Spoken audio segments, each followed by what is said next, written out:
Okay, let's dive straight in. We're looking at Joe Rogan today.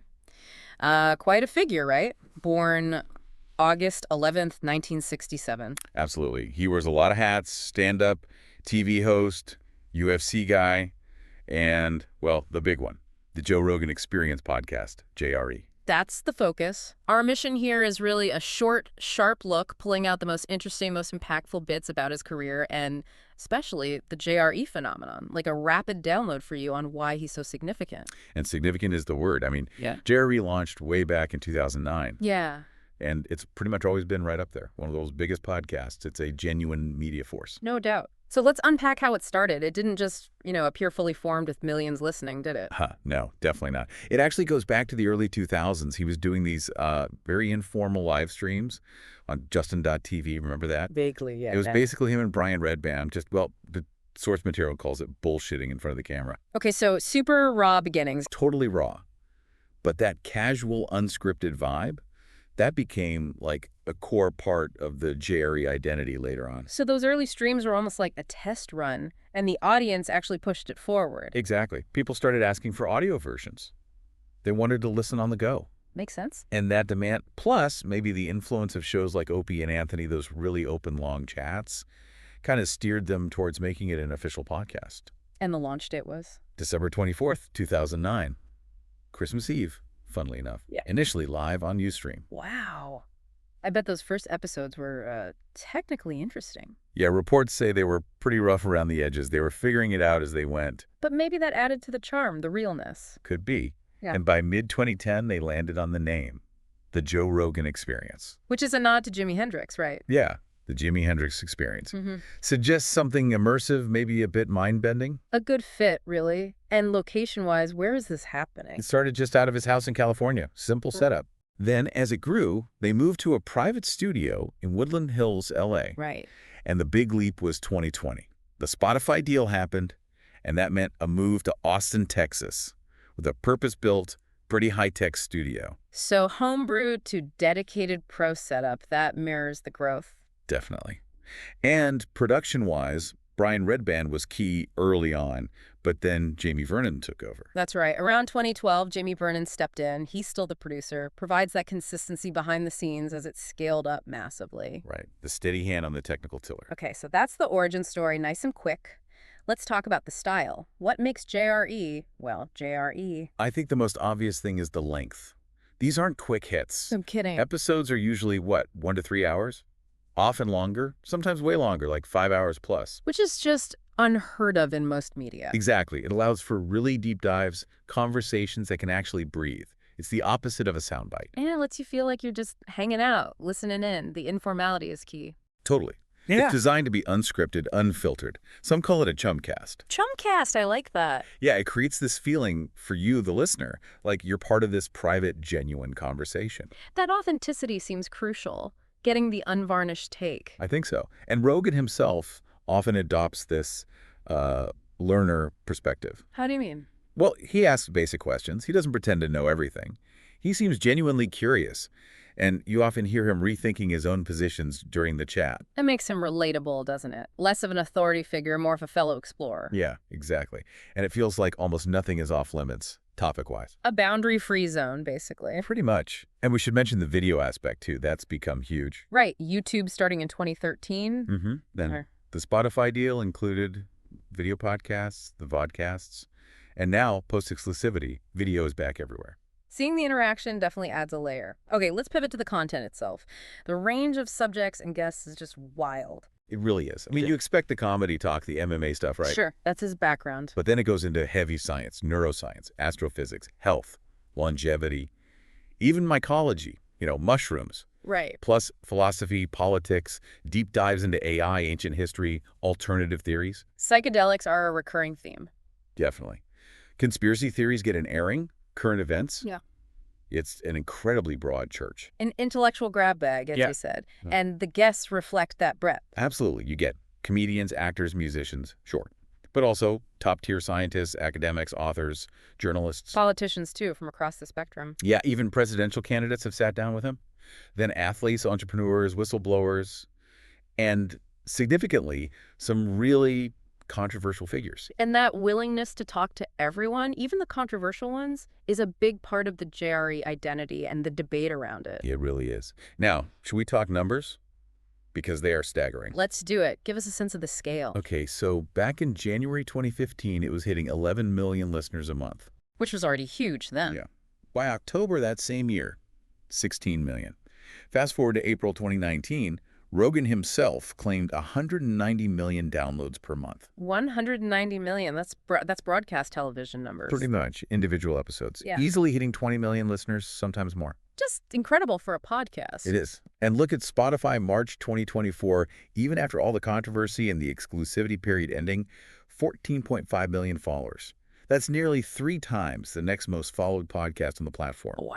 His YouTube channel, Powerful JRE, over 19 million subscribers. And recent data, Feb 2025 from Podscribe, suggests something like 51.5 million downloads and plays combined.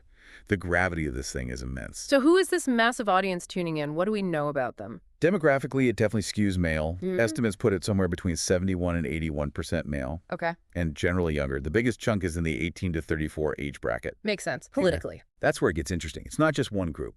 A U.S. study found it surprisingly diverse. About 35% identified as independent or other. Right. 32% Republican, 27% Democrat. Right. So it's clearly reaching across political divides, not just preaching to one choir. That's a really important point. It suggests a different kind of appeal. It does, and some UK data paints an even more detailed picture. Listeners there. More likely to be single, no kids, interested in fitness, supplements, Okay. often aspiring entrepreneurs, maybe a bit anxious about their careers, also more likely to be gamers, into betting. And this is key, often have a high level of distrust for mainstream media. That profile starts to paint a picture of why someone might gravitate towards a more unfiltered, independent voice like Rogan's. Exactly. It taps into a certain mindset. Now, the Spotify deal, huge news back in 2020. What's the quick version? Okay, so 2020, multi-year exclusive deal. Reported value somewhere between $200 and $250 million. $250 million. Yeah. Wow. Yeah. Made the show exclusive to Spotify audio and video. Rogan insisted they wouldn't have creative control. Did that hold up? Mostly, though there were controversies we'll touch on. But then, Feb 2024, a new deal. Again, multi-year, potentially up to another $250 million. But the big change, no more exclusivity. So it's back out wide again. Exactly. Available on YouTube, Apple Podcasts, all the usual places again, alongside Spotify. Got it.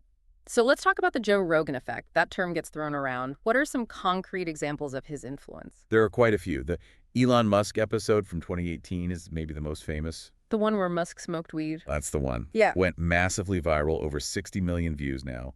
It even caused a brief dip in recovery in Tesla stock. Real-world impact. Okay, that's huge. What else? Well, Bernie Sanders' appearance during his presidential run definitely boosted his visibility.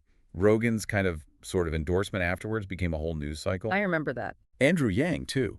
His JRE appearance is widely seen as giving his campaign a major shot in the arm and really pushed the idea of universal basic income into the mainstream conversation. So real political impact. Seems like it. Yeah. And then there are authors. People like Graham Hancock, who talks about alternative history. Right. And even mainstream scientists like Neil deGrasse Tyson. Both have said their book sales shot up dramatically after being on JRE. That's the Rogan effect in action, driving audience interest and purchases. It's undeniable influence, but with that kind of reach and that unfiltered approach, controversy is almost inevitable, isn't it? Oh, absolutely. And there have been some major ones. The whole COVID-19 period was a big flashpoint. What specific? His skepticism about certain public health things, particularly vaccines for young people, and his choice to give a platform to guests very critical of the mainstream narrative, like Dr. Robert Malone, Dr. Peter McCullough, plus his discussion and personal use of ivermectin. That drew a lot of fire from doctors and scientists. Right, there was that open letter, musicians pulling their music from Spotify. Yeah, Neil Young, Joni Mitchell. It became a major headache for Spotify and highlighted that tension between open platforming and potential misinformation. And then there was the issue with his past language use. Yes, early 2022. That compilation video surfaced showing him using the N-word repeatedly across older episodes. That was pretty shocking for many. It was. And another clip came out, him making a really bad comparison involving black people and Planet of the Apes. Led to widespread backlash. How did he and Spotify handle that? Rogan issued a public apology. Spotify ended up removing over 70 older episodes containing the slur or other problematic content. Their CEO condemned the language, but stressed they weren't going to deplatform Rogan. A very tricky balancing act for them. And criticism wasn't just about his words, but also who he had on the show. Exactly. Platforming figures like Alex Jones, given his history with harmful conspiracy theories, drew huge criticism. Same with guests like Abigail Schreier, whose views on trans issues were seen by many as damaging. So it keeps sparking these debates about free speech versus platform responsibility and potential harm. Constantly. It seems to be inherent in the model, almost. Okay, let's shift slightly. Beyond the podcast, Rogan's had quite a varied career, hasn't he? He really has. Started in stand-up back in '88. Long time ago. Yeah. Did lots of specials for Netflix more recently. Still performs. Has his own club in Austin now, the Comedy Mothership. Right. And TV. People will remember him from News Radio, the sitcom. Great show. Yeah, he played Joe Corelli. And, of course, Fear Factor. Mm-hmm. Hosting the original run and the revival, that was It's massive. definitely a different side of him. And then there's the UFC connection, deep roots there. Started as a backstage interviewer way back in '97. And became the main color commentator. Since 2002. He's got a legit martial arts background himself. Taekwondo, BJJ, black belt. It's not just talk. Plus other bits, minor movie roles, co-founding that supplement company, On It. Yeah, a real mix. Entrepreneurial streak there, too. So trying to pin down his actual beliefs, his worldview, that seems tricky. It is. He often says he's liberal or left-leaning on social stuff, but then he's supported people all over the map politically.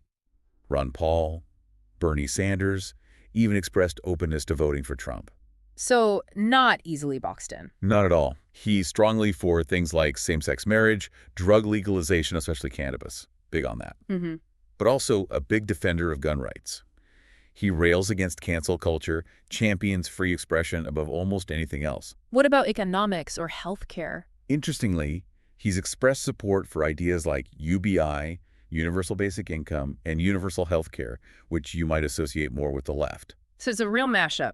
Yeah, fundamentally, there's this deep skepticism of authority, government, mainstream narratives. And underpinning it all is this fierce belief in free speech. His ideology feels very fluid, individualistic, maybe even contrarian by nature. That contrarian question everything stance is probably part of the draw for his audience, right? Even Right. if it leads to friction. I think that's a huge part of it. Okay, wrapping this up then. Looking at the whole picture, what's the lasting impact of Joe Rogan and JRE? What's the bottom line here? Well, media landscape-wise, huge impact. He really pioneered this long-form conversational podcasting style, especially with video integrated. That's become a dominant format now. He showed what independent creators could achieve. Absolutely. Challenge the old media gatekeepers directly. Hmm. Whether you think it's good or bad, he undeniably shapes public conversation on a ton of topics. We talked about the Rogan Effect, that influence is real. And why does he connect so strongly? It seems to boil down to this perception of authenticity, relatability. For a massive audience, he feels more trustworthy, more real than traditional news sources or established authorities. Okay, so this has been our quick but hopefully insightful dive into the whole Joe Rogan phenomenon. The contradictions really leap out, don't they? They really do. Advocate for open talk, yet accused of spreading bad info. Anti-establishment guy with massive corporate deals. Relatable everyman with immense global influence. It definitely captures something about our current media moment, the power shifts happening. For sure. It's a fascinating case study in digital media disruption. So here's something for you, the listener, to chew on. Given Rogan's incredible reach and this very unconventional, often controversial approach, what does his enduring success really tell us about how things are changing? About the relationship between these big media figures, their audiences, and the old guards of information in this digital age? And maybe critically, what kind of responsibility comes with wielding that kind of power? Definitely food for thought.